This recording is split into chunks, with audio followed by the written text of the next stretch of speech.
আসসালামু আলাইকুম ওয়া রাহমাতুল্লাহি ওয়া বারাকাতুহু। সবাই কেমন আছেন বলুন তো? আমাকে প্রশ্ন করে ফেললেন। আল্লাহ তাআলা আমাকে তো আপনার সাথেই বসে রেখেছেন। আপনি তো স্থলভাগে আছেন, আমি তো জলভাগে আছি। নিচে পানি না? নিচে পানি, আমরা পানিতে আছি আর আপনি স্থলে আছেন। জি, আল্লাহ পাক আমাদেরকে একটা অনুকূল পরিবেশ দিয়েছেন।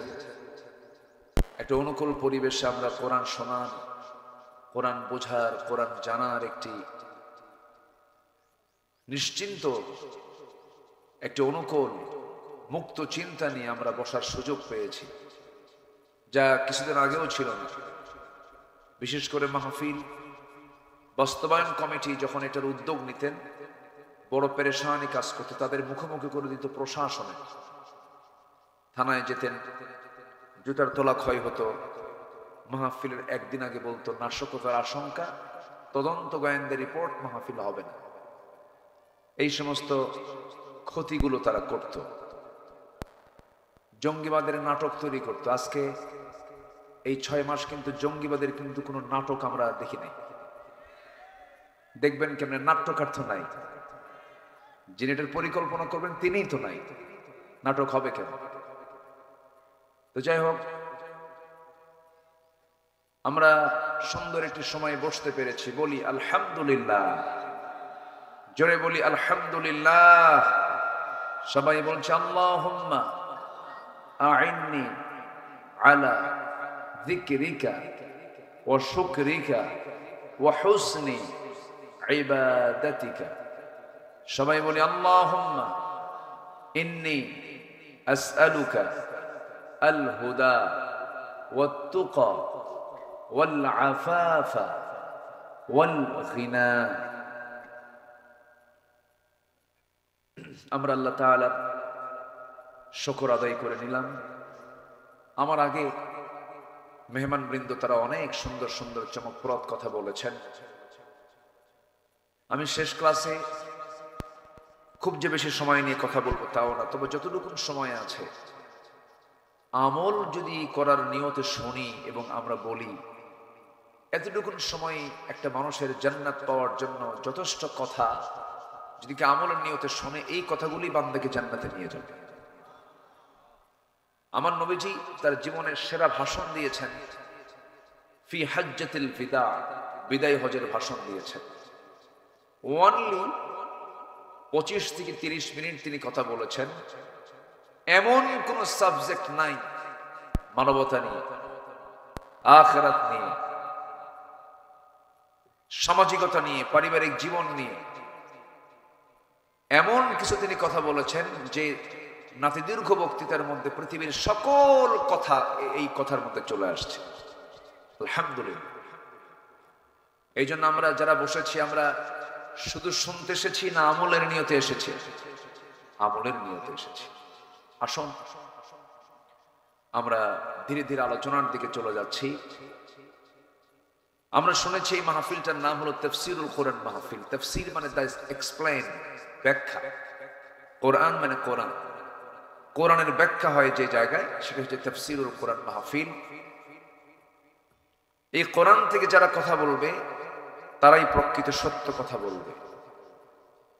এই কোরআন দিয়ে যারা বিচার করবে তারাই সঠিক বিচার করতে পারবে, এবং এই কোরআন দিয়ে যারা দাওয়াত দিবে তারাই হচ্ছে একমাত্র সঠিক দাওয়াত, পথের দাওয়াত তারাই দিতে পারে। অর্থাৎ মান ক্বালা বিহি সাদাকা ওয়া মান হাকামা বিহি আদালা ওয়া মান দাআ ইলাইহি ফাকাদ হুদিয়া ইলা সিরাতিন মুস্তাকিম। এজন্য এই কিতাবকে নিয়ে আমাকে আপনাকে থাকতে হবে, এটা এনাফ। আল্লাহ তাআলা মানুষের মানব জীবনের জন্য যা প্রয়োজন সব এর মধ্যে পরিপূর্ণ দিয়েছেন। একটু ঘাটতিও রাখেন নাই, একটু অপূর্ণতা রাখেন নাই, পূর্ণাঙ্গ জীবন বিধান আকারে আল্লাহ পাক এই কিতাবটা আমাকে আপনাকে উপহার দিয়েছেন। জোরে বলে সুবহানাল্লাহ। উপহার কেন বললাম? একটা সূরা আছে যে সূরার ভিতরে আল্লাহ রাব্বুল আলামিন বারবার বান্দাকে নিয়ামতের ব্যাপারে প্রশ্ন করেছেন, একটা একটা নিয়ামতের কথা বলেছেন আর প্রশ্ন করেছেন। যে আয়াতটা বারবার আসছে আমার সঙ্গে ঠোঁট মিলিয়ে সবাই বলুন, ফাবিআইয়ি আলাই রাব্বিকুমা তুকাযযিবান। তুমি তোমার রবের কোন কোন অবদানকে অস্বীকার করবে? সূরাটার নাম হলো সূরা রহমান। সেই রহমানের শুরুতে আল্লাহ রাব্বুল আলামিন বান্দাকে সুন্দর করে বুঝাই দিচ্ছেন, তার গুণবাচক নাম প্রয়োগ করে বলছেন আর রহমান আল্লামাল কুরআন খলাকাল ইনসানা আল্লামাহুল বায়ান আশ-শামসু ওয়াল কমারু বিহুসবান ওয়ান নাজমু ওয়াশ-শাজারু ইয়াসজুদান। জোরে বলুন আল্লাহু আকবার। তিনি রহমান, যিনি বান্দাকে কোরআন শিক্ষা দিয়েছেন, সবচাইতে বড় দয়া করে বান্দাকে কোরআন দিয়েছেন। যদি এই কিতাব যদি না থাকতো আমরা আল্লাহ কি চিনতে পারতাম না, জান্নাত জাহান্নামের দরজা আমরা খুঁজে পেতাম না, সিরাতুল মুস্তাকিম খুঁজে পেতাম না। আল্লাহ রাব্বুল আলামিন এই কিতাবটা আমাকে আপনাকে দয়া করে দিয়েছেন, এই জন্য বান্দা যেন এই কিতাব দেখে দেখে বান্দা যেন জান্নাতের রাস্তাগুলো বের করে নিতে পারে। কোনটা জান্নাতের রাস্তা এটা যেন খুঁজে বের করতে পারে। এটা এমন একটা জানালা, যে জানালায় চোখ রাখলে জান্নাত এবং জাহান্নামের দৃশ্য সব আল্লাহ পাকের মধ্যে তুলে ধরেছেন। জোরে বলে সুবহানাল্লাহ। কোনো কিছু বাদ পড়েনি এর মধ্যে। তো আমি শুরুতেই একটা সাবজেক্ট আমি বলে দিচ্ছি। আমরা যে বিষয়ে কথা বলতে চাই সেটা হলো, আমাদের সবচেয়ে বড় চ্যালেঞ্জ হলো কোনো ক্রমেই জাহান্নামে যাওয়া যাবে না। আমরা সবাই কোথায় যেতে চাই বলেন তো? এই মিস হলে বড় ধরা খেয়ে যাবো আমরা। যদি জান্নাত মিস হয় চরম বেকায়দা হয়ে যাবে, চরম ধরা খেতে হবে। দুনিয়াতে কিছু মিষ্টি হলে না হয় পরে পুনরুদ্ধার হতে পারে, ক্ষণিক জীবন পার হয়েই গেল। কিন্তু আখিরাতে গিয়ে যদি জান্নাত যদি হাতছাড়া হয়, এর চাইতে বড় লস বান্দার জীবনে আর হতে পারে? আসতে হতে পারে? তাহলে এখন প্রশ্ন হলো, জাহান্নামী তো অধিকাংশ লোকগুলোই জাহান্নামী হয়ে যাবে।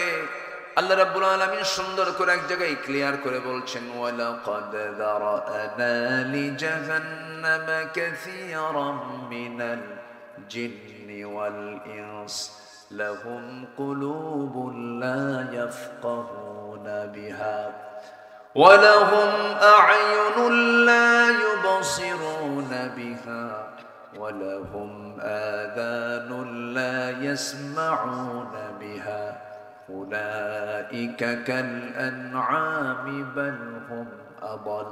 জোরে বলুন আল্লাহু আকবার। আমি অধিকাংশ জিন এবং ইনসানকে সৃষ্টি করেছি জাহান্নামের জন্য, যাদের চোখ আছে দেখে না, কান আছে শোনে না, অন্তর আছে বোঝে না। এরা চতুষ্পদ জন্তু অথবা তার চাইতে নিকৃষ্ট ঘোষণাকার। আসতে বলবেন না কার? আল্লাহ। এখন প্রশ্ন হলো, অধিকাংশকে আল্লাহ পাক সৃষ্টি করেছেন জাহান্নামের জন্য, তাহলে আল্লাহ জানেন যে অধিকাংশ বান্দা জাহান্নামে যাবে। তাহলে বান্দা যে জাহান্নামে যাবে, এই বান্দা জাহান্নামে যাওয়ার পেছনে দোষ কার? বান্দার না আল্লাহ? আল্লাহ। ভালো করে কন, কি বললেন আপনারা? আল্লাহ। আল্লাহ না তো। এখানে বড় একজন চিকিৎসক বসে আছেন, উনি খুব ব্যস্ত মানুষ, ওনাকে পাইলেন কেন? ডাক্তার যে কত বড় একটা, মানে ওনাদের কোনো ঘুম নাই তো, 24 ঘন্টা ফোন খোলা রাখতে। মাঝে মাঝে কি বলে, যারা পেশেন্ট যারা, তাদের ধমকও খাওয়া। সিরিয়াস তো, মানে এটা একটা এমন একটা পেশা, এটা এমন একটা কাজ, নিজস্ব যে একটা স্বাধীনতা নিয়ে যে আপনি চলবেন, এটা পারবেন না। মানবতায় আপনি আটকে যাবেন। রোগী পেশেন্ট কি করবেন? উপায় তো নেই। এত ব্যস্ততার মধ্যেও তিনি আসতে পেরেছেন। বলি আলহামদুলিল্লাহ, জোরে বলি আলহামদুলিল্লাহ। আমি দেখেছি চিকিৎসকরা কখনো নাস্তিক হয়, চিকিৎসকরা আল্লাহওয়ালা হয়, তারা পজিটিভ থাকে আল্লাহর ব্যাপারে, আলহামদুলিল্লাহ বলে। কিন্তু ওয়াশ-শুআরা, সূরা শুআরা নামে একটা সূরা আছে, ওয়াশ-শুআরা ইয়াত্তাবিউহুমুল গাবুন, যারা কবি সাহিত্যিক একটা পাগলা হয়। এরা কি হয় বলেন তো? এটা পাগলা পাগলা হয়, একটু আল্লাহরে নিয়ে মাঝে মাঝে উল্টা পাল্টাও করে। মানে কবিদের মধ্যে এই পথভ্রষ্টতা একটু বেশি স্থান পায়, কিন্তু যারা বিজ্ঞানী হয়, যারা ডাক্তার হয়, তাদের চোখে পানি চলে আসে। কেমনে সম্ভব? তারা সবকিছু প্র্যাকটিক্যাল দেখে, তো দেখার কারণে তাদের দিলটা নরম থাকে। তারা এমনি বলে ফেলে লা ইলাহা ইল্লাল্লাহ। তাদের জিকিরও হয়, তাদের ফিকিরও হয়। এটা পরে আসতেছে। তাহলে আমাকে আপনাকে যেমন করি হোক জান্নাত খুঁজে বের করতেই হবে। জান্নাতের লাইন আমি যদি না খুঁজে পাই, তাহলে আমি বড় ধরা খেয়ে যাব, বড় বিপদে পড়ে যাব সেই দিন, যেদিন কেউ কারো কোনো উপকারে আসবে না। সবাই সবাইকে নিয়ে ব্যস্ত থাকবে, ভুলে যাবে সবকিছু। এমনকি মা পর্যন্ত তার সন্তানকে পরিচয় দিতে অস্বীকার করবে, বলবে যে আমি চিনি না। এত কঠিন একটি মুহূর্ত সবার জীবনে সামনে আসে না নাই বলুন তো? একটা বিষয় কিন্তু বলা হয়নি, বান্দা জাহান্নামে যাবে বান্দার দোষে। একটা ছাত্রকে শিক্ষক পড়ান, ক্লাসে আসে বসে, শিক্ষক কিন্তু জানেন এই ছাত্রটা আমার কি রেজাল্ট করবে, ফেল করবে না পাশ করবে। যে ছাত্র ফেল করবে তাও তিনি জানেন, যে ছাত্র পাশ করবে তাও তিনি জানেন। কিন্তু ছাত্র যে ফেল করবে, এটা কি শিক্ষকের দোষ না ছাত্রের দোষ? ছাত্রের দোষ। কিন্তু শিক্ষক জানেন ওর আমল কি, ওর শিক্ষার হালতটা কি। এর জন্য কি আপনি শিক্ষককে দোষ দিতে পারবেন? আল্লাহ জানেন কোন বান্দা জাহান্নামে যাবে, কিন্তু এই দায় আপনি আল্লাহকে দিতে পারবেন না। কারণ আল্লাহ পাক আপনাকে স্বাধীনতা দিয়ে দিয়েছেন, আপনাকে মুক্ত করে দিয়েছেন।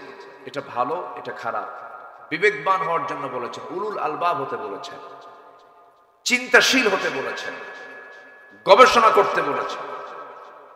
আল্লাহ রাব্বুল আলামিন বলেন উলুল আলবাব কারা, বিবেকবান কারা?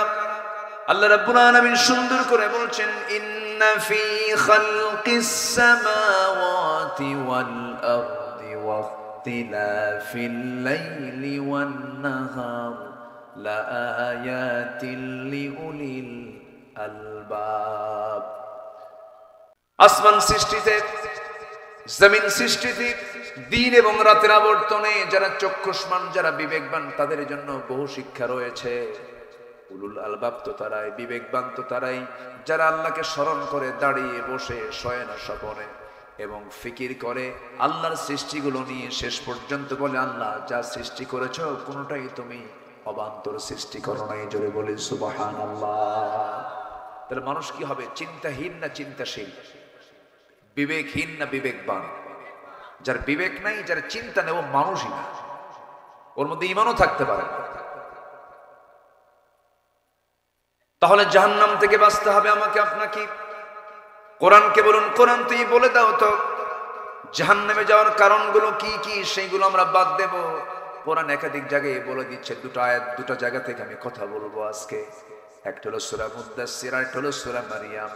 দুই জায়গায় জাহান্নামে যাওয়ার কারণগুলো আল্লাহ রাব্বুল আলামিন তুলে ধরেছেন।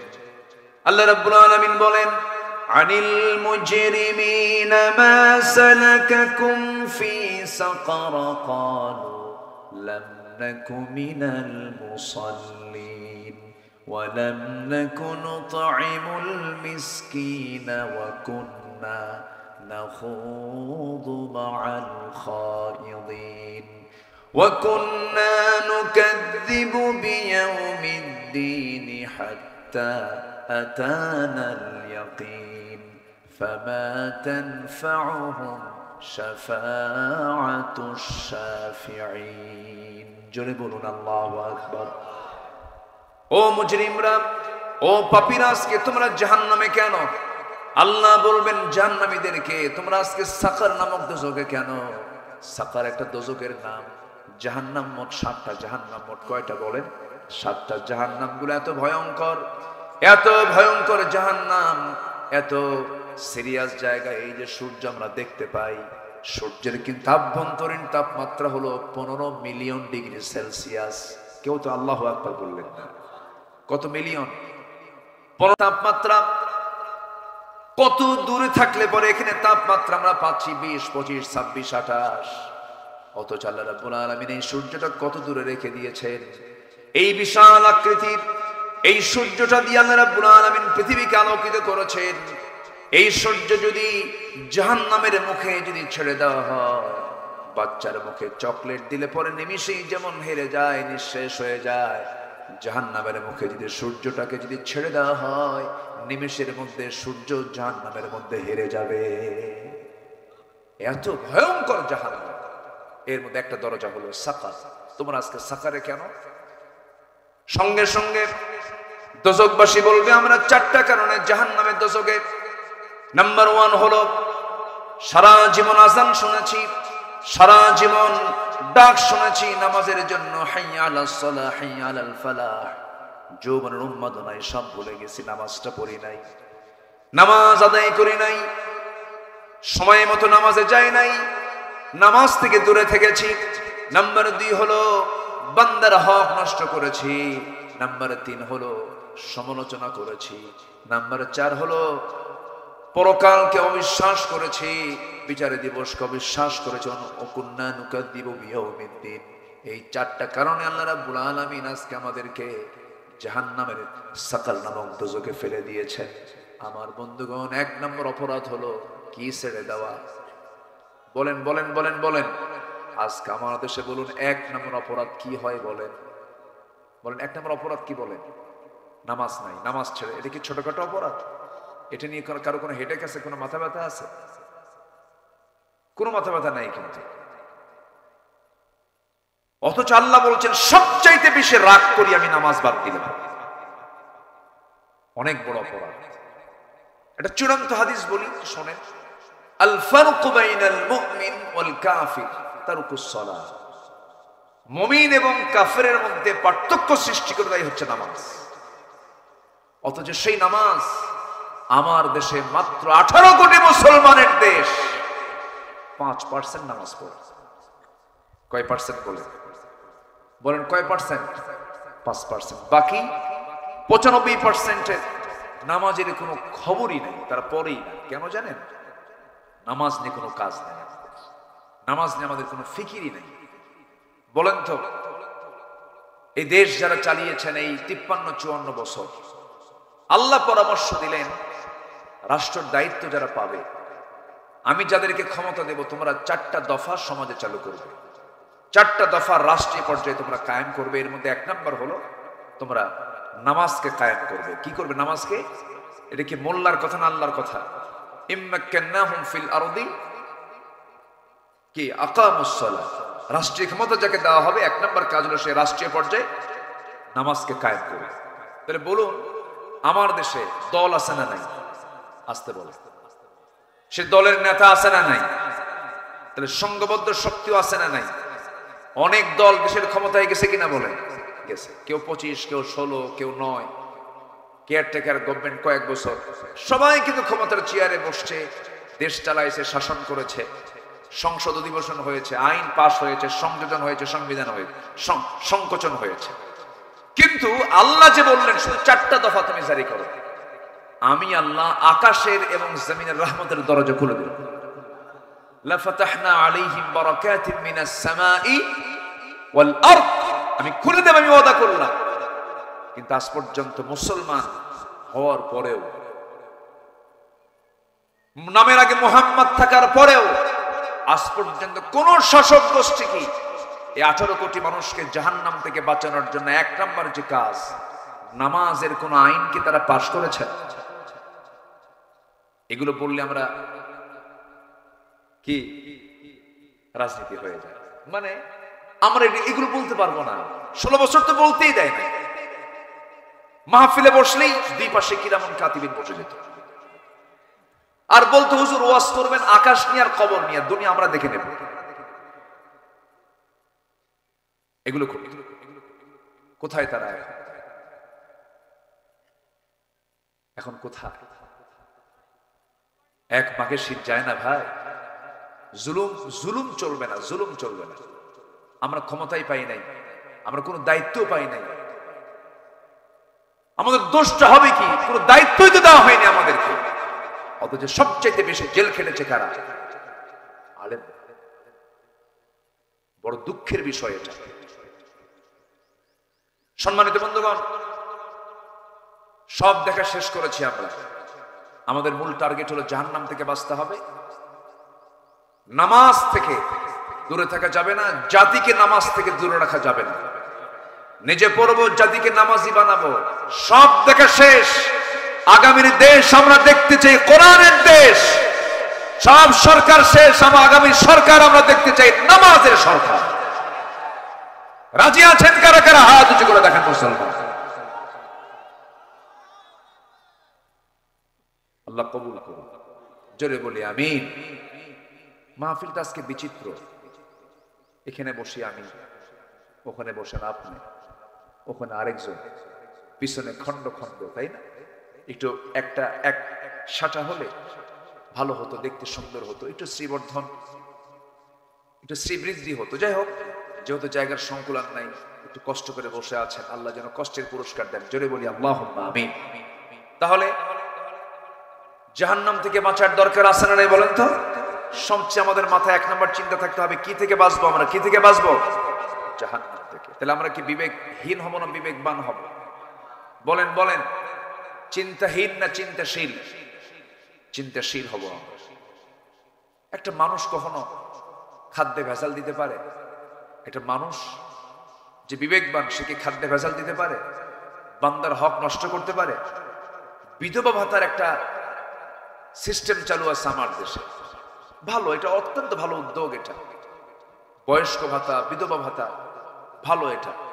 কিন্তু বিধবা ভাতার তালিকায় হলো 1 নম্বর চেয়ারম্যানের দূর। এগুলো গেছে কি? আপনার মন খারাপ করে? আমি আপনারা কই নাই কি,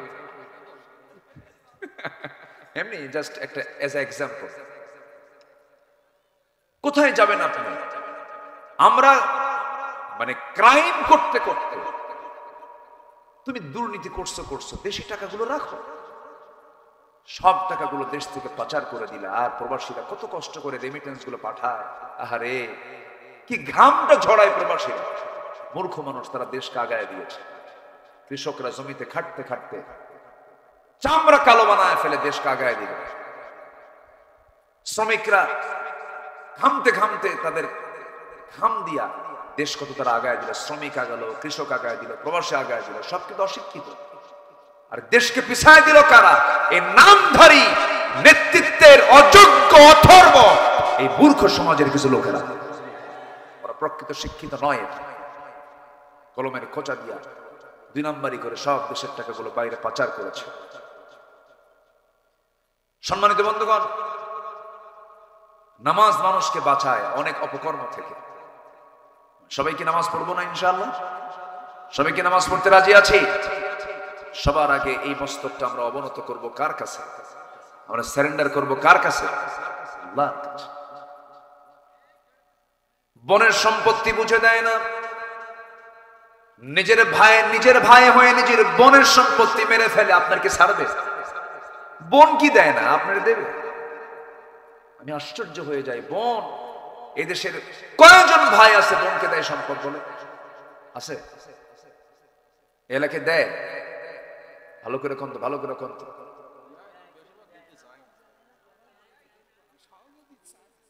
সহজে দিতে চায় না, খুব দেখায়। বোন আসলেই চেহারা কালো বানায় ফেলে। বোন আসছে হলো ভাইয়ের বাড়ি না বাপের বাড়ি? আসতে কম বলেন, ভাইয়ের বাড়ি না বাপের বাড়ি?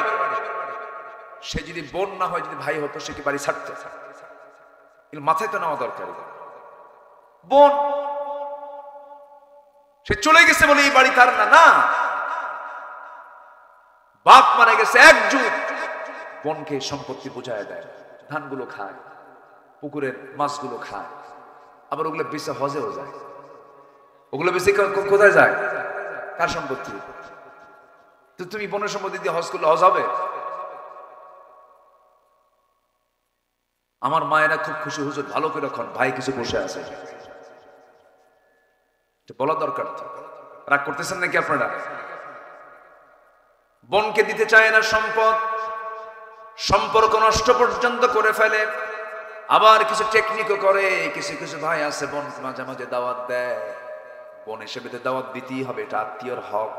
কিন্তু এই দাওয়াতের মূল ধান্দা হলো সম্পদ কেমনে টেকনিক্যালি নেওয়া যায়, বোনকে দাওয়াত দেয়, সাদিক আলীর গোষ্ঠ, সাদিক আলীর মিষ্টি নিয়ে আসে। কোথায় যাবে এটা?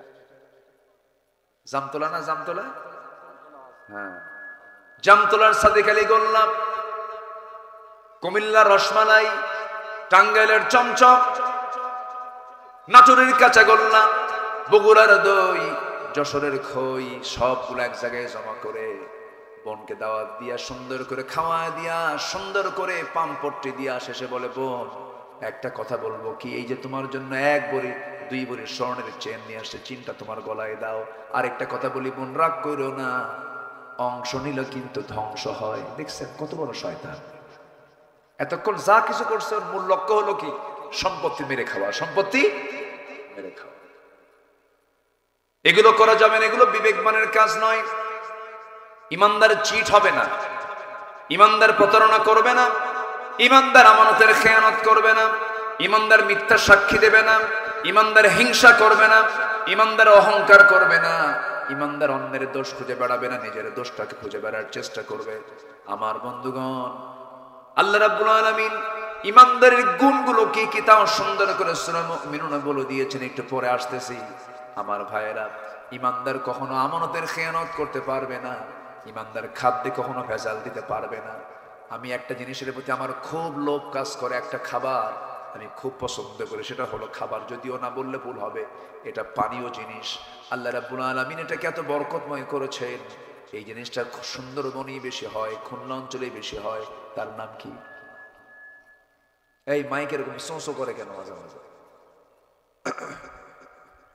এই ছেলে পেলে এখানে নড়াচড়া করতেছে কেন? নড়াচড়া করতেছে কেন? ছেলে পেলেগুলো এক জায়গায় রাখেন। জি,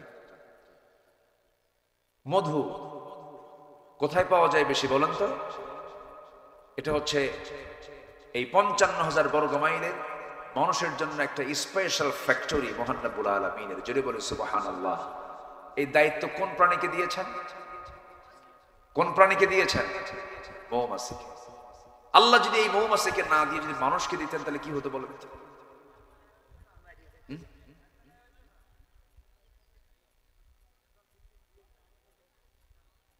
সব ভারতে চলে যেত। এখানে চিকিৎসক বসে আছেন, অনেকে বলেন ক্যান্সারের কোনো অ্যান্সার নাই। কতটা শিরিকের কথা! কে বলেছে অ্যান্সার নাই? যার কাছে অ্যান্সার আছে তিনি আমার কে। ক্যান্সারের রোগেও কিন্তু ভালো হয়ে যায়, ভালো হয় না? ভালো হয়। এমন কোন রোগ নাই যে রোগের চিকিৎসা অবশ্যই ভালো হবে। ভালো হবে না কেন? আমাকে আপনাকে ভালো হতে হবে। আপনি ক্যান্সারের রোগী এখনো আছেন, ভালো হয়ে গেছে। এই যে আলহামদুলিল্লাহ, এই যে প্র্যাকটিক্যাল পেয়ে গেলেন, আলহামদুলিল্লাহ বলেন। কয়েছে ক্যান্সারের অ্যান্সার। আমি 2009 সালে হজে গিয়েছি। আমি এক ইউরোপিয়ানকে দেখলাম, সে জমজমের ওই যে ওখানে জমজম পাওয়া যায়, জমজম পানিটা ট্যাপ খুলে কল খুলে নিতে হয়, বোতলে ভরায় ভরায় নিয়ে যায়, তাই না? হ্যাঁ, হজেও গেছেন, ধরায় নিয়ে যায়। তো আমি দেখি একজন, সে খাচ্ছে না, বোতলও ভরাচ্ছে না, সে মাথায় ঢালে, গায়ে ঢালে। ভাবলাম যে এই জমজমের পানিগুলো নষ্ট করতেছে কেন? এটা তো বিশাল নিয়ামত। এটা আমার কাছে মনে হলো এরকম। আমি কাছে গিয়ে বললাম, ফি মুশকিলা, কোনো প্রবলেম আপনার? তুই না আরবিও বোঝেন, আবার ইংরেজিও বোঝেন, আবার অন্য একটা ভাষা। তো আমি এখন ইশারা ইঙ্গিতে বোবার মতো বলে না কথা, বোবার সাথে কথা বলা যায় না? বলা যায়। তো আল্লাহ পাক তো সবই দিয়েছেন মানুষকে। আমি তাকে বললাম, আপনি এগুলো করতেছেন কেন? তো বলতেছে, 20 দিন আগে আমি মক্কা আসছি, আমার ক্যান্সার হয়েছে, স্কিন প্রবলেম, স্কিন ক্যান্সার। তো ডাক্তার আমাকে মানা করে দিয়েছেন। আমি ভাবলাম যে একটু আল্লাহর ঘরে যাই। আসছে জমজম, বলে জমজম খাই, গায়ে লাগাই, পেট ভরে ভরে খাচ্ছি। গত 2 দিন আগে চেক আপ করে দেখি ক্যান্সারটা আমার ভিতরে নাই। কি হয়? ওষুধ হয়? ওষুধ হয় কিনা বলেন? জমজম পানিটা হলো এমন পানি, সব পানি বসে বসে পান করতে হয়। এই পানিটা রাসূল দাঁড়ায় দাঁড়ায় পান করেছেন আর দোয়া করেছেন, আল্লাহুম্মা ইন্নী আসআলুকা ইলমান নাফিআ ওয়া রিজকান ওয়াসিআ ওয়া শিফাআন মিন কুল্লি দাইন। এই পানি পান করলে শুধু তৃষ্ণাই নিবারণ হয় না, সব পানিতে শুধু তৃষ্ণা নিবারণ হয়, কিন্তু জমজমের পানি পান করলে তৃষ্ণা নিবারণ হয়, ক্ষুধাও নিবারণ হয়। জোরে বলে সুবহানাল্লাহ। এক্সট্রা একটা গুণ আল্লাহ পাক এই পানির মধ্যে দিয়েছেন। আজওয়া খেজুর আছে, আজওয়া খেজুর সহিহ হাদিস। যদি কোনো বান্দা সকালবেলা খালি পেটে 7টা করে আজওয়া খেজুর খেতে পারে, রাসূল নিজেই চিকিৎসা দিয়েছেন। রাসূল বলছেন তার কাছে কোনো অনিষ্ট স্থান পাবে না, সে সুস্থ হয়ে যাবে। এবার মধু নিয়ে কথা বলতেছেন কে? আসতে বলবেন না, কে কথা বলছেন? এবার আল্লাহ কি দিলেন দেখেন, সুন্দরবনে। কোথায় দিলেন? সুন্দরবনে দিলেন। সুন্দরবন আমার আপনার জন্য নিয়ামত, বলি আলহামদুলিল্লাহ। সুন্দরবন পাহারা দেয় কে? বলেন কে পাহারা দেয়? মানুষকে দায়িত্ব দিলে থাকতো, ওই গাছগুলো থাকতো। বন খেকো ওসমান হয়ে যেত, সব বন খেকো ওসমান হয়ে যেত। ইতিহাস যাদের জানা আছে, নাম বলা মাত্রই তো বোঝার কথা। আমার বন্ধুগণ, ওই মৌমাছিকে আল্লাহ রাব্বুল আলামিন ওই সুন্দরবনে পাঠায়া দিলেন, বনে বনে পাঠায়া দিলেন। বনে পাঠায়া দিয়া তাদেরকে কহি দিলেন আল্লাহ রাব্বুল আলামিন যে তথ্যগুলো 3000 বছর আগে দিয়েছেন। অস্ট্রিয়ার একজন বিজ্ঞানী কার্ল ভন ফ্রিজ তার নাম। তিনি 1973 সালে মৌচাক এবং মৌমাছি নিয়ে গবেষণা করেছেন। একটা বইও তিনি লিখেছেন, দ্য ড্যান্সিং বিস। তিনি ওই বইয়ের মধ্যে 3টা তথ্য তিনি গবেষণা দিয়েছেন। এই 3টা তথ্য তিনি দিয়েছেন 73 সালে, আর এই 3টা তথ্য দিয়েছেন মহান রব্বুল আলামিন 3000 বছর আগে। মিলে গেছে, বিজ্ঞান যা বলেছে কোরআনের সঙ্গে তা মিলে গেছে। আমার বন্ধুগণ, কার্ল ভন ফ্রিজ বললেন, 1 নাম্বার, কোন পুরুষ মৌমাছি মৌচাকে থাকে না, মৌচাকে মধু আনে না। ফিমেল ওয়ার্কার বি, যেগুলো মহিলা মৌমাছি, তারা এগুলো কাজগুলো করে। মৌমাছি মধু সংগ্রহ করে মৌচাকে ভরায়। আল্লাহ রাব্বুল আলামিন 1500 বছর আগে বললেন, ওয়া আওহা রাব্বুকা ইলান নাহলি আনিত্তাখিযি মিনাল জিবালি বুয়ুতা। আনিত্তাখিযি মুয়ান্নাসের সিগা, স্ত্রীলিঙ্গের সিগা। এটা আলিম ওলামা যারা আছেন তারা বুঝতে পারছেন। আল্লাহ রাব্বুল আলামিন বললেন, ও মহিলা মৌমাছি, রানী মৌমাছি, সুন্দর করে গাছের ডালে পাহাড়ের পাদদেশে বাসা বানাও। এত সুন্দর করে আগেই তথ্যটা দিয়েছেন তিনি আমার, কে বলেন? আল্লাহ। নাম্বার 2 হলো সেই কার্ল ভন ফ্রিজ তিনি প্রমাণ করলেন, কোন মৌমাছি, একটা কর্মী মৌমাছি যদি কোনো ফুলের বাগান বা উদ্যানের যদি কোনো খোঁজ পেয়ে যায়, সঙ্গে সঙ্গে সেখান থেকে সে গ্রুপ মেসেজ দেয়। কি মেসেজ দেয়? গ্রুপ মেসেজ দেয়, সবার কানে কানে সংবাদটা পৌঁছায় দেয়। এটার নাম ওই বিজ্ঞানে দিয়েছেন the wagon dance. Wagon dance যা পৃথিবী সাড়া ফেলে। অথচ এই পুরাতন তথ্য 1500 বছর আগে মহান রব্বুল আলামিন কোরআনে বলে দিয়েছেন। জোরে বলে সুবহানাল্লাহ। কুলি মিন কুল্লি সামারাতি ফাসলুকি সুবুলা রাব্বিকি যুলুলা। জোরে বলুন আল্লাহু আকবার।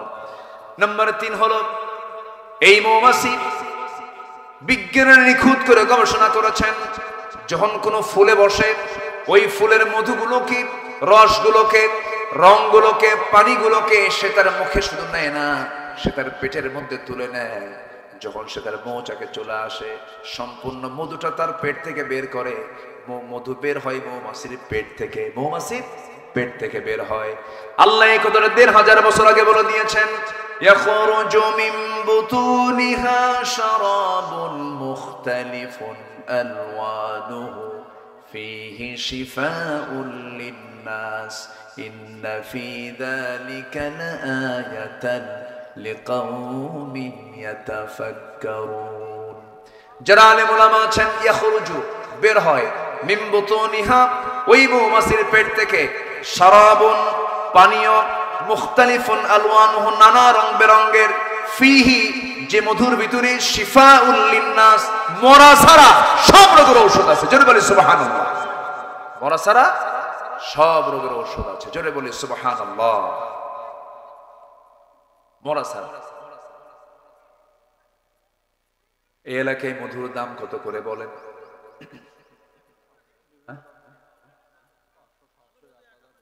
ভালো মধু 1000 না, মনে হয় না, মনে হয় ওর মধ্যে কিছু ঢুকায়, মনে হয় আছে, কিছু আছে না, এরকম আছে, ঢুকানোর মধ্যে কিছু লোক আছে কিনা বলেন।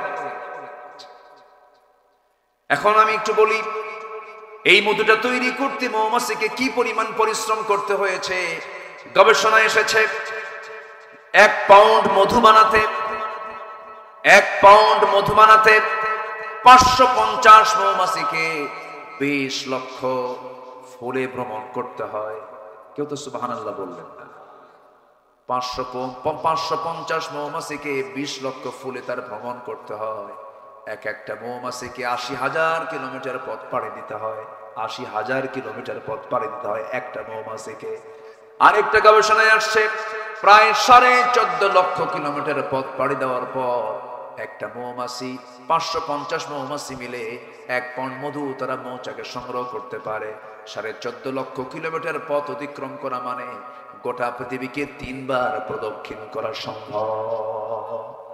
এখন বলুন, এই মৌমাছির তৈরি করা মৌচাকের মধুতে যদি কেউ কিছু জীবাণু, কিছু যদি সেখানে ভেজাল ঢুকায় দেয়, মিষ্টির শিরা ঢুকায় দেয়, কোনো ভেজালি করে ফেলে, আমি তো মনে করি তার ফাঁসি একবার হওয়া দরকার না, বারবার হওয়া দরকার।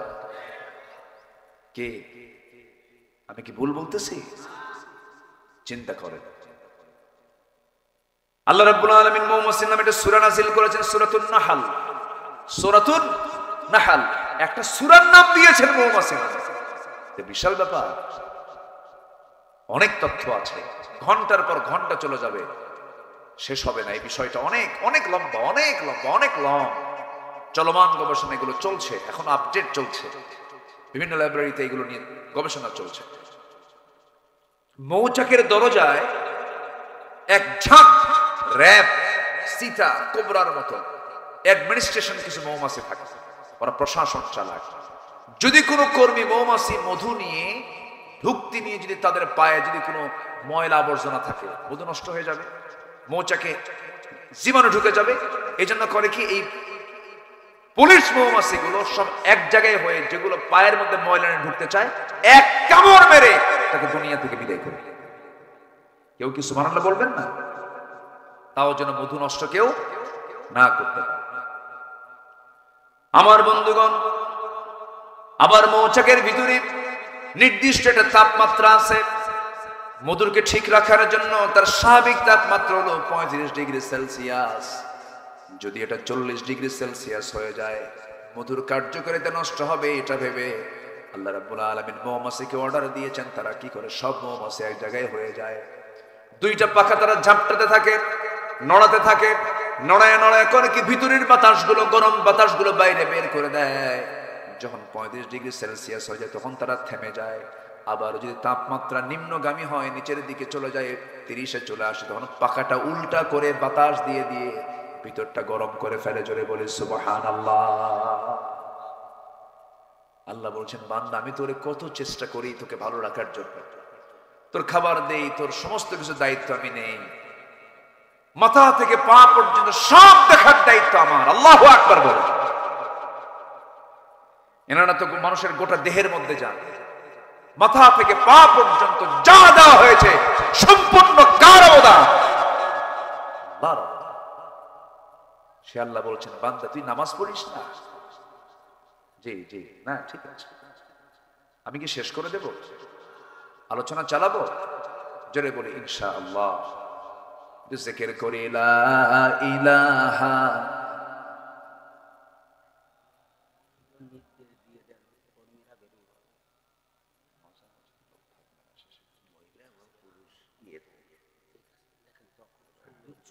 জি জি জি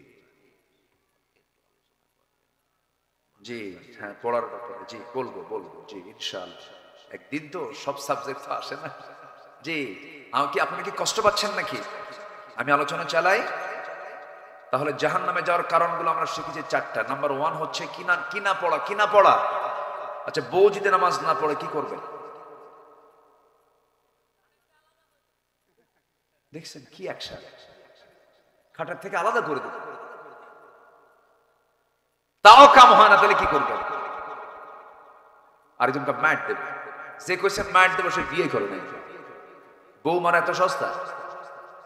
যে স্বামী সংসার করে সেই স্বামী অবশ্যই বউকে ভয় করে, ঠিক না? আচ্ছা কোন তো চেয়ারম্যান বলো না, চেয়ারম্যানের বউ বড়?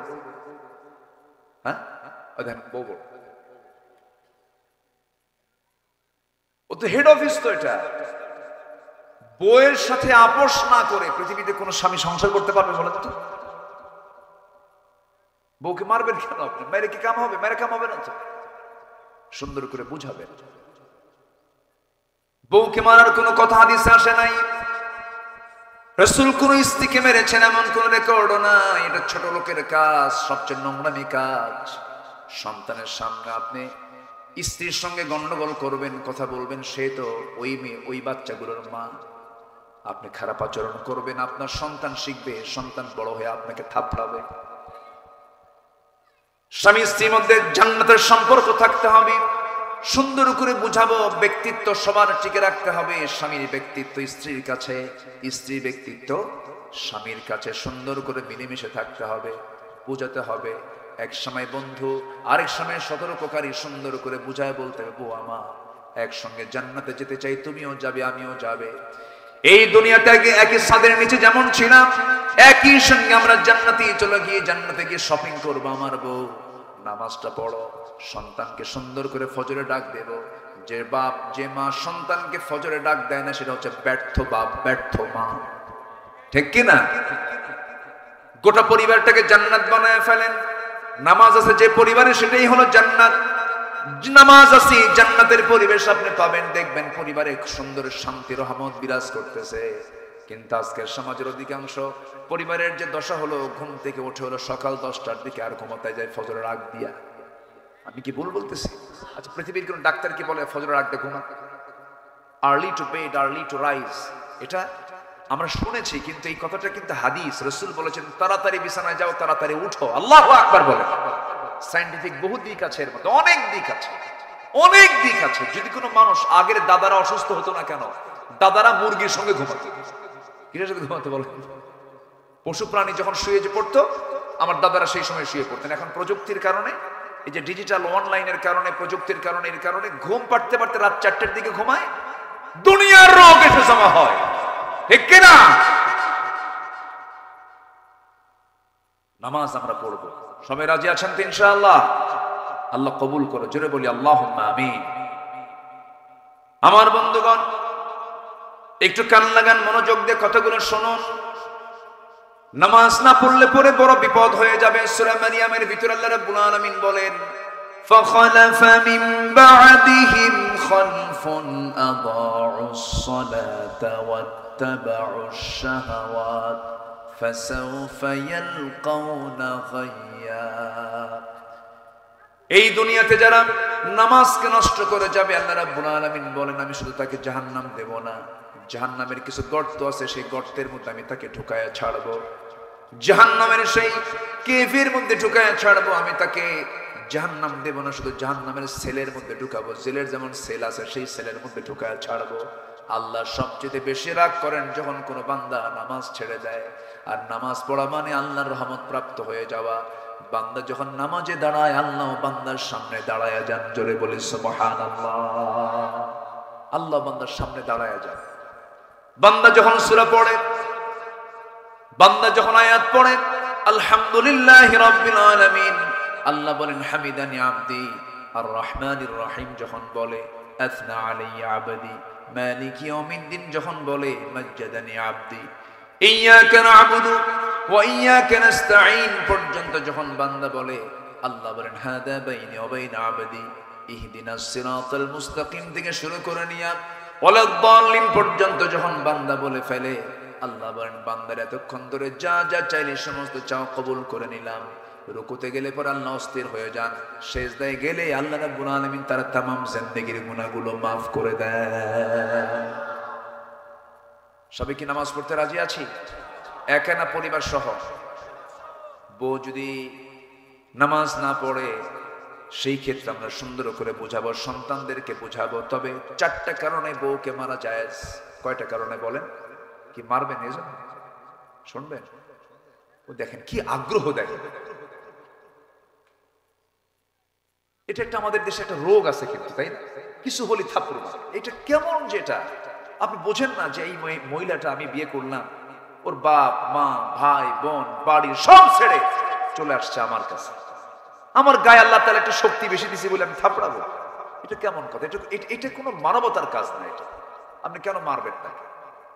এটা অজ্ঞতা, মূর্খতা। এটা প্রায় এটা হরদম কিছু হইলেই হাঁকায় দিছে থাপ্পড়, গাল যেতে না,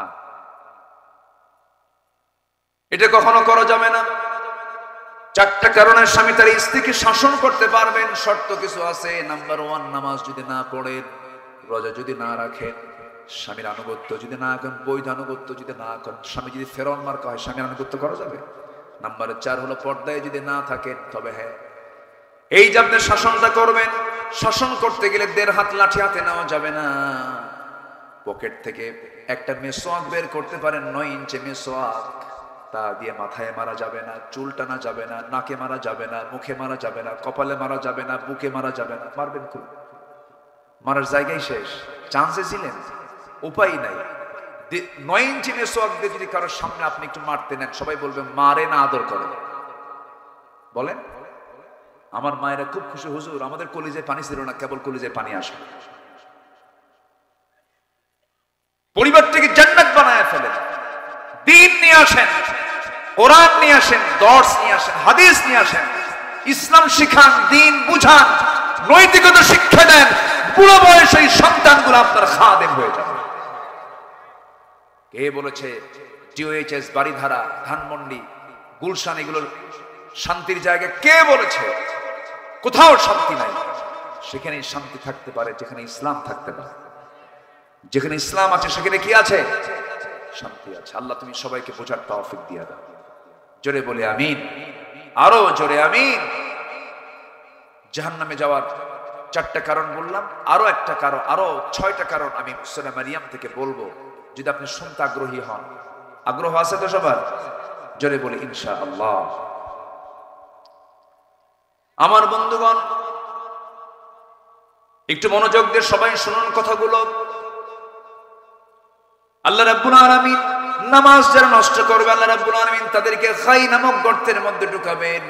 আরেকটা কারণ হলো আত্তাবাউশ শাহাওয়াতি ফাসাউফা ইয়ালকাউনা গায়্যা, এবং যারা মন যা চায় তা করবে, আল্লাহ রাব্বুল আলামিন তাদেরকে গাই নামক গর্তের মধ্যে ঢুকাবেন। মন যা চায়, মন তো ভালো কিছু চায় না, এদেরকে আল্লাহ রাব্বুল আলামিন জাহান্নামের গর্তের মধ্যে ঢুকাবেন। বলুন তো, সত্যি করে বলুন তো, দেশের মানুষ ভাত বেশি খায় না বিড়ি বেশি খায়? হ্যাঁ, আমি কি ভুল বলতেছি? এই ছেলেবেলায় কি কথা বলুন আব্বা, নড়াচড়া করুন। আপনারা এতক্ষণ ছিলেন কোথায়? লোকগুলো তো ছিল না এখানে মাহফিল। কেমনে যে সব একত্রিত হয়ে গেলেন, বলি আলহামদুলিল্লাহ। লোক এখন আসার উপরে আছে, দেখে আসুক। আমার দেশে তো জুমার আজান হয় 12:30, আর মুসল্লি হাজির হয় 1:29:29। যে সময় মতো আসলে একটু ভালো হতো। আমি তো অনেক আগে অনেক কথাগুলো বলে ফেলেছি, এবং যিনি সবার শেষে আসবেন তিনি বলবেন, হুজুর কি ওয়াজ করেন কিছুই বুঝলাম না, কিন্তু আসছে কিন্তু সবার শেষে। একটু শুনি কথাগুলো। তাহলে ভাত বেশি খায় না বিড়ি বেশি খায়? আবার মাহফিলে এসে কি বলে জানেন? হুজুর বিড়ি খাওয়া কি জায়েজ আছে? মানে উনি জায়েজের চেষ্টায় আছেন, আরো যেটাকে জায়েজ করা যায় কেন। পৃথিবীর কোন ডাক্তার, কোন চিকিৎসক কি বলে যে বিড়ি খেলে পরে আপনার জন্য ভালো? আচ্ছা বলে, বলেন ভালো ভালো বলে? বরঞ্চ এই নেশার কারণে একটা বিশাল একটা অংশ আমার দেশে প্রতি বছর ক্যান্সারে মারা যাচ্ছে। তাহলে বিড়ি খেলে কি হয় বলেন? কি হয়? ক্যান্সার হয়ে যায়। তাহলে লাঞ্চটা দিল কে? বিড়ি খায় এই লাঞ্চ নষ্ট করলো কে? আল্লাহ। ভালো করে কে নষ্ট করলো? তা আল্লাহ কি ধরবেন না আপনাকে? আল্লাহ বলবেন, আমি তোর সুস্থ লাঞ্চ দিলাম, তুই ওর মধ্যে ধোঁয়া ঢুকালি কেন? তুই কেন ঢুকালি ধোঁয়া? কেন ঢুকালি? জবাব দে। কি জবাব দেবেন আপনি? ওয়ালা তুলকু বিআইদিকুম ইলাত তাহলুকা, নিজকে তুমি ধ্বংসের দিকে ঠেলে দিও না। কার কথা? আল্লাহর কথা। পান খান। আমি আমার দাদার মুখের পান খেয়েছি। দাদা বুড়া ছিলেন, পান আমার মুখে লাল। আমার দাদা তো ওই সে পান চাবায় চাবায় আমার মুখে দিতেন, আমার মনে আছে এখন। রস, পানের রসের ভিতরে খেতে পারেন, পান খান। কিন্তু পানের সাথে আবার হাকিমপুরীর রাহমাতুল্লাহ আলাইহি কেন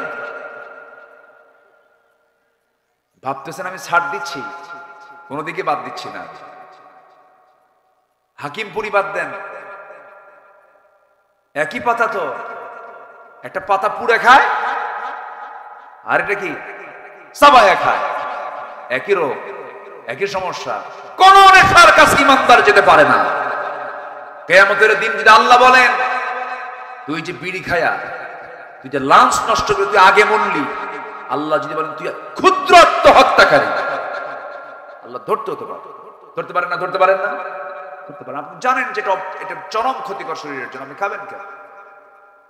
আমাদের প্রায় প্রশ্ন করো যে বিড়ি খাওয়া কি জায়েজ আছে? বিড়ি খাওয়া জায়েজ না না জায়েজ এটার চাইতে আমাদের বেশি জবাব দিতে পারবেন ডাক্তাররা, ঠিক আছে না? ডাক্তাররা বলবেন যেটা ক্ষতির কারণ, যেটাই ক্ষতি সেটাই হারাম, যেটা ক্ষতি সেটা কি? মনে হয় অনেক কষ্ট দিয়ে ফেললাম আপনাদের। হুজুর এটা শেষ জীবনে বিড়ি খাচ্ছিলাম, তাও হুজুর আপনার এত হিংসা হলো, এই বিড়ির বিরুদ্ধে লাগলেন আপনি? না বাবাজি, খাবো না। 80 বছর বয়স, বিভিন্ন মাহফিলে যাইতে, বিভিন্ন মেলা হয়, লোকের গ্যাদারিং হয়, চা খেতে বসে, দেখি অনেক বুড়া মানুষ 70-80 বছর হয়ে গেছে, কি টানটা মারে, ওই টান দেখে মনে হয় সে জান্নাতে গিয়েও বিড়ি যাবে, এমন ভাবসা। আল্লাহ জান্নাতে এরকম পচা জিনিস রাখবেন না, জান্নাতে রাখবেন আল্লাহ পাক 4টা নহর। কয়টা নহর বলেন তো? 4টা নদী রাখবেন, 4টা ঝর্ণা রাখবেন। 1 নম্বর হলো স্বচ্ছ পানির নহর রাখবেন, নাম্বার 2 হলো মধুর নহর রাখবেন। যে মধুর ব্যাপারে আজকে কথা বললাম এটা জান্নাতের খাবার, জোরে বলে সুবহানাল্লাহ। নাম্বার 3 হলো দুধের নহর রাখবেন, আর নাম্বার 4 হলো শরাবের এক স্পেশাল শরাব সেখানে থাকবে, যে শরাবটা জান্নাতের শরাব। দুনিয়ার শরাব, দুনিয়ার মদ খেলে পরে লাংস পচে যায়, লিভার পচে যায়, চোখ লাল হয়ে যায়, মাতাল হয়ে যায়, কিন্তু জান্নাতের শরাব যখন বান্দা পান করবে সে কখনো বুড়া হবে না, তার যৌবন শক্তি ডাবল থেকে ডাবল হয়ে যাবে। জোরে বলে সুবহানাল্লাহ। আমার বন্ধুগণ, জাহান্নামে যাবার আরেকটা কারণ আমরা শিখে নিলাম। 4টা তো শিখেছি আমরা। নামাজ না পড়া, নাম্বার 2 হলো বান্দার হক নষ্ট করা, এতিমের হক মেরে খাওয়া, নাম্বার 3 হলো সমালোচনা করা, নাম্বার 4 হলো বিচার দিবস অস্বীকার করা, আখিরাত নাই, পরকাল নাই, এরকম চিন্তা চেতনা মাথায় নেওয়া। এইদিকে নাম্বার 5 অন্য আয়াতে দেখতে পেলাম, যারা কি করবে, মন খেয়াল খুশি মতো যারা চলবে তারা জাহান্নামের মধ্যে ঢুকবে। আমার বন্ধুগণ, আরেকটা অপরাধের কারণে আল্লাহ রাব্বুল আলামিন বান্দাকে গাই নামক গর্তের মধ্যে ঢুকাবেন। গাই নামক গর্তটা খুব ভয়ঙ্কর গর্ত। যারা দুনিয়ার জিন্দেগিতে জেনা করবে, জেনা করতে করতে বুড়া হয়ে গেছে, জেনা বাদ দেয় না। আরেকটা হলো যারা সুদ খেতে খেতে পাকা হয়ে গেছে, সুদ খাওয়াকে জায়েজ মনে করে। এমন বহু হাজি আছে, হজ করে বারবার বছরে বছরে যায়, সুদের কারবার ছাড়া না আছে না নাই বলেন? আছে। সুদের ধারে বাসা আমরা কেউ যাব? সুদ খাওয়া কি? আরো জোরে, আরো জোরে। কেশবপুরে মনে হয় সুদ নাই, হ্যাঁ? তাহলে বাদ দিয়ে দিই নাকি? সুদের ব্যাপারে ওয়াজ না করি, হ্যাঁ? আপনি না বললেও তো বলবো আমি, এটা আমার দায়িত্ব। জি না, কেউ যাবে না, আছে সমস্যা, আপনি তো পেরেশান হবেন না তো, কেউ যাবে না ইনশাআল্লাহ। একসঙ্গে দোয়া করবো না আমরা ইনশাআল্লাহ? আমরা একসঙ্গে দোয়া করবো না? তো এই দোয়া থেকে যিনি মাহরুম হবেন তিনি তো মাহরুম হয়ে গেলেন, মিস করে ফেললেন। কেউ যাবে না, একটা লোকও যাবে না। আমরা নামাজের জন্য সময় দেব, ওযুর জন্য সময় দেব। আমি উঠেছি, আপনি আসতে দেরি করেছেন, এই জন্য আমি একটু ঠান্ডা মাথায় আস্তে আস্তে আসছি, যে লোকজন একটু চলে আসুক, আমিও ঠিক মতো সময় মতো মঞ্চে গিয়ে উঠবো ইনশাআল্লাহ। তো আমরা যদি একটু আজকে একটু বিলম্বে নামাজ পড়ি, অসুবিধা আছে? কোনো চিন্তা নাই, একটু বসে বসেছি, একটা হক আছে তো আপনাদের, একটা আলোচনার ফিনিশিং আছে তো নাকি? একটু সবাই বসে ইনশাআল্লাহ। সুদ এটা একটা মহামারী আকার ধারণ করেছে। সুদের সর্বনিম্ন গুনাহ হলো নিজের মার সঙ্গে জেনা করা। জোরে বলি নাউযুবিল্লাহ, আরো জোরে নাউযুবিল্লাহ। আচ্ছা, এরপরে জেনা করা, এই জেনা জাহেলি যুগের কাজ ছিল, এই নেশা জাহেলি যুগের কাজ ছিল। তাহলে এই নেশা, এই জেনা, এই সুদ, এই তিনটাই ছিল হলো আবু জেহেলের সমাজের বৈশিষ্ট্য। এই তিনটা কি আমার দেশে আছে না নেই? বলেন, এই তিনটাই কি আমার দেশে এখনো আছে? ছিল, আগে ছিল কিনা বলেন? এখনো আছে, সামনে থাকুক। সবাই কি চান? যদি না চান তাহলে এটা কেমনে সরাবেন বলেন? এখানে কিছু করণীয় আছে তার মধ্যে। কেমনে এগুলো সরবে এটার জন্য আমাদের চেষ্টা করার দরকার আছে না নাই?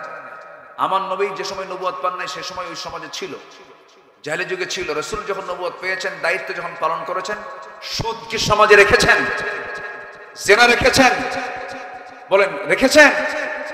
সুদের কারবার, জেনার কারবার, মদের কারবার সব বন্ধ করে দিয়েছেন। আমরা তার উম্মত, আমরাও সমাজ এগুলো রাখতে দেব না। এগুলোকে বন্ধ করার জন্য আমাকে আপনাকে চেষ্টা করতে হবে। সাহায্য করবেন কে? সাহায্য করবেন কে? আল্লাহ সাহায্য করবেন। এগুলোকে বন্ধ করার জন্য চেষ্টা করতে হবে। আমার ভাইয়েরা, তাহলে যারা জেনা করবে, মদ্যপান করবে, সুদের কারবার করবে, আরেকটা হলো যারা পিতামাতার অবাধ্য সন্তান হবে, পিতামাতার যারা সেবা করবে না, পিতামাতার মনে হয় সেবা না করা মানুষ মনে হয় এই কেশবপুর মনিরামপুরে নাই। আসতে বলবেন না আছে না নাই? সকল তথ্য আছে কার কাছে? এই যে এই যে এই যে আল্লাহ তো আছে, এই যে বসে আছে। প্রায় কিন্তু দরবার করা লাগে। বইয়ের খাবার জোটে, ছেলে মেয়ের খাবার জোটে, মায়ের খাবার জোটে না, এমন পরিবার আছে না নাই? 4 ভাই মিলে এক মাকে ভাগ করে নেয়, ভাগ করে নেয়। এত বড় ছোট লোক! 4 ভাই মিলে এক মাকে ভাগ করে নেয়। তুই 7 দিন, তুই 7 দিন, তুই 7 দিন, তুই 7 দিন। আছে না? আছে না? আছে না? লজ্জা নাই এগুলো। আমার মাকে বলতে হবে, মা তোমার কোন ঘর পছন্দ সেই ঘরে ঢুকবা, সেই ঘরে থাকবে। 7 দিন ফকিরের মতো ঘুরায় নেয়। এটা কেন? ওষুধের টাকা দরকার একজন দেয়, আমি এত দিলাম, তুই দে, তুই দে, আমি দেব না, তুই দে। এগুলো লেগে যায় কেন? কেন এগুলো রাখবে? আমার মা যখন আমাকে দিয়েছেন, দুধ দিয়েছেন, তিনি কি পরিমাণ করে দিয়েছেন? এগুলো করেন কেন? এগুলো করা যাবে না। বড় দুঃখ, কষ্ট এটা। নাটোরে মাহফিল ছিল আমার। এক বৃদ্ধা মা, 72 বছর বয়স, কাপা কাপা লেখা তিনি দিয়েছেন আমাকে, একটা চিঠি দিয়েছেন, অনেক কষ্টে পাঠায় দিয়েছেন। আমাকে সালাম জানিয়ে বললেন, হুজুর আমার বয়স 72, 72 বছর বয়স, আমার 3টা ছেলে, একটা মেয়ে, মেয়েটাকে বিয়ে দিয়েছি। আমার ছেলে 3টাই বিয়ে করে নিয়েছে। 3টার ঘর আমার ঘরের চতুর্পাশে, আমার মাঝখানে ঘর। আমি নিজের রান্না নিজে করি। আমার ছেলেদের 3 ঘরের রান্নার গন্ধ আমার নাকে এসে ধাক্কা খায়। হুজুর আপনি আমার জন্য দোয়া করবেন, আমার সন্তানদের জন্য দোয়া করবেন, তাদের কলিজা যেন একটু নরম হয়। অথচ ইমাম ছোট্টবেলায় একই হাড়িতে ওই 3টা ছেলে সহ মেয়ে সহ গোটা পরিবারকে একই হাড়িতে রান্না বান্না করে খাওয়াইছেন। অথচ 3টা ছেলে হওয়ার পরও 3টা হাড়িতে এক মার খাবার জোটে না। আমি কি ভুল বললাম রে ভাই? এই সমস্ত আচরণ যারা করবে, আল্লাহ রাব্বুল আলামিন বলছেন আমি তাদেরকে জাহান্নামের খাই নামক গর্তের মধ্যে ঢুকায় ছাড়বো। যারা মিথ্যা সাক্ষী দিবে তাদেরকে আমি জাহান্নামের খাই নামক গর্তের মধ্যে ঢুকায় ছাড়বো। আমার বন্ধুগণ, এই সমস্ত অপকর্ম থেকে আমরা বাঁচবো, ভালো লাইনে চলে যাব। আজকের থেকে সিদ্ধান্ত নেব, কাউকে ঠকাবো না, কাউকে হিংসা করব না, কারোর সাথে অহংকার করব না, গীবত শিকায়তের দিকে যাব না, মিথ্যা সাক্ষী দেব না, কোনো জিনার কাছে যাব না, অবৈধ ইনকাম কোনো পথের দিকে পা বাড়াবো না, সত্য কথা বলবো। নামাজ আজকের থেকে জীবনে ছেড়ে দেব না। আল্লাহ বলছেন, বান্দা তুই আমার জান্নাতে চলে যা। জোরে কোন সুবহানাল্লাহ। নামাজ 5 ওয়াক্ত পড়বেন কারা কারা? একটু হাত তুলে দেখান দেখি। জোরে বলি ইয়া আল্লাহ। একটু জোরে বলেন না ভাই, ইয়া আল্লাহ। আমাদেরকে 5 ওয়াক্ত সালাত আদায় করা তৌফিক তুমি আল্লাহ দিয়ে দাও। জোরে বলি আমি, আরো জোরে আমিন, আরো জোরে আমিন। কষ্ট দিয়ে ফেললাম হুজুর, মাহফিলের সাথে বেকায়দায় পড়ে গেল। উজুর পানি ঠান্ডা, শেষ রাত্রে ওঠা যায়? হয়তো এরকম চিন্তা করতেছেন নাকি আপনারা? আমরা নামাজ পড়বো, পরিবারকে নামাজের পরিবার বানাবো। জোরে বলি ইনশাআল্লাহ। মসজিদে একা যাবো না, বাচ্চা কাচ্চা নিয়ে যাব। যদি 4 বছর হয়, আসতে বলেন কেন? কি বলেন? 4 বছর হলে কি করব? 5 বছর, 6 বছর নিয়ে যাবে। দুধ খাওয়া ছাড়া মাত্র, মার দুধ আর খায় না, নিয়ে যাবে। কিছু বুড়া চাচা আছে ডিস্টার্ব করে, আছে না এরকম? আছে না? এই এত আওয়াজ কেন? এই এরকম ফ্যান করেন, এরকম আছে না? এরকম আছে? বলবেন চাচা আপনি চুপ করে থাকেন, একটা আওয়াজ করবেন না, ছোটবেলাতে নামাজে পড়ে কি কথা বলেন, চুপচাপ থাকতে। আপনার গ্রামের যত শিশু বাচ্চা আছে সবগুলোকে আপনারা যদি 4টা থাকে, একটা কোলে নিবেন, একটা হেঁটে নিবেন, একটা ঘাড়ে নিবেন, সব নিয়ে ছেলে হোক মেয়ে হোক মসজিদে ঢুকে পড়বে। ওরা হাঁটবে, ওরা হাসবে, পাঞ্জাবি টানবে, সেজদায় বসবে, ঘাড়ে উঠবে, টানাটানি করবে, একটা উহ শব্দ করতে পারবেন না, ওটাই ওর নামাজ। ইসলামী সমাজের বৈশিষ্ট্য হলো মসজিদ থেকে হাসির আওয়াজ আসবে। কাদের হাসি? বাচ্চাদের হাসির আওয়াজ, তাদের কান্নার আওয়াজ আসবে। এটা হচ্ছে ইসলামী সমাজের বৈশিষ্ট্য। এটা বুঝতে ভুল, এটা বুঝতে ভুল। ওরা নামাজে যাবে, ওরা দেখবে 1:30টায় নামাজ হয়, ওরা দেখবে 4:30টায় নামাজ হয়, তাহলে সময়ের জ্ঞান পেল কোন জায়গা থেকে? নামাজ থেকে। ওরা দেখবে এক ইমামের পেছনে সব নেতৃত্ব মেনে নিচ্ছে, তাহলে নেতৃত্ব শিখবে কোন জায়গা থেকে? নামাজ থেকে।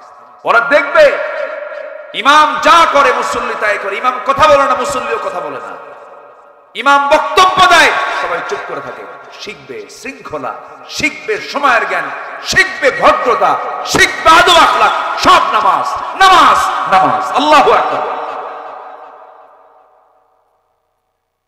রাজি আছেন সবাই?